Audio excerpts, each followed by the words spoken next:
একদিন রাজকন্যা জঙ্গলের পথ ধরে যাচ্ছিল, যেতে যেতে নেকড়ে মানবের সাথে তার দেখা হলো। নেকড়ে মানব বলল, রাজকন্যা এখন তো তোমাকে আমি খেয়ে ফেলবো। রাজকন্যা বলল, না প্লিজ তুমি আমাকে খেও না। তখন নেকড়ে বলল, ঠিক আছে, তুমি যদি আমার 3টি ধাঁধার সঠিক উত্তর দিতে পারো তাহলে তোমাকে আমি ছেড়ে দিব।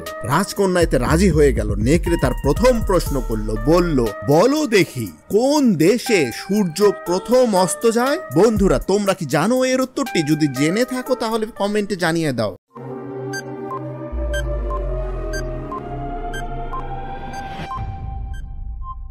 রাজকন্যা চিন্তা করতে থাকলো এবং শেষ পর্যন্ত উত্তরটি খুঁজে পেল। রাজকন্যা বলল, যে দেশে সূর্য প্রথমে ওঠে সেই দেশেই প্রথমে অস্ত যায়।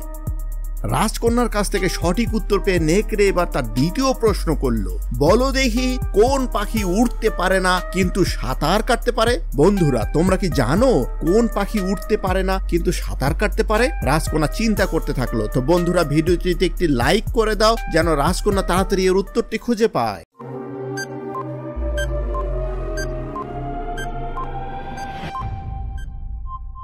ধন্যবাদ বন্ধুরা, তোমরা ভিডিওটিতে লাইক করে দিয়েছো এবং রাজকন্যা এর উত্তরটি খুঁজে পেয়েছে। উত্তরটি হলো পেঙ্গুইন। পেঙ্গুইন হলো একটি পাখি যে উড়তে পারে না কিন্তু সাঁতার কাটতে পারে। নেকড়ে মানব দেখলো রাজকন্যা তো দুটো প্রশ্নের সঠিক উত্তর দিয়ে দিয়েছে, এবার তাহলে তাকে একটি কঠিন প্রশ্ন ধরতে হবে। তখন নেকড়ে মানব বলল, আচ্ছা এবার বলো দেখি দাবা খেলায় কিস্তিমাত আসলে কি? তো বন্ধুরা এবার কিন্তু নেকড়ে মানব একটি কঠিন প্রশ্ন করেছে। তোমরা এখনো যারা ভিডিওটিতে লাইক দাওনি প্লিজ লাইক দিয়ে দাও।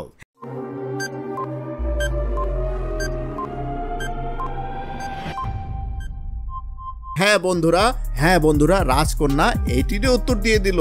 এর উত্তর হলো দাবা খেলায় কিস্তিমাত মানে রাজার চলাচলের ঘর বন্ধ করা। তো রাজকন্যা যখন সবগুলো প্রশ্নের সঠিক উত্তর দিয়ে দিল তখন কথা মতো নেকড়ে মানব তাকে ছেড়ে দিল এবং রাজকন্যা সেখান থেকে চলে গেল। তো বন্ধুরা ভিডিওটি কেমন লাগলো? ভালো লেগে থাকলে লাইক দিয়ে দাও এবং এরকম ভিডিও আরো দেখতে চাইলে চ্যানেলটি সাবস্ক্রাইব করে রাখো। পরবর্তী ভিডিওতে তোমাদের সাথে আবারও দেখা হবে। সেই পর্যন্ত সবাই ভালো থেকো। Bye bye.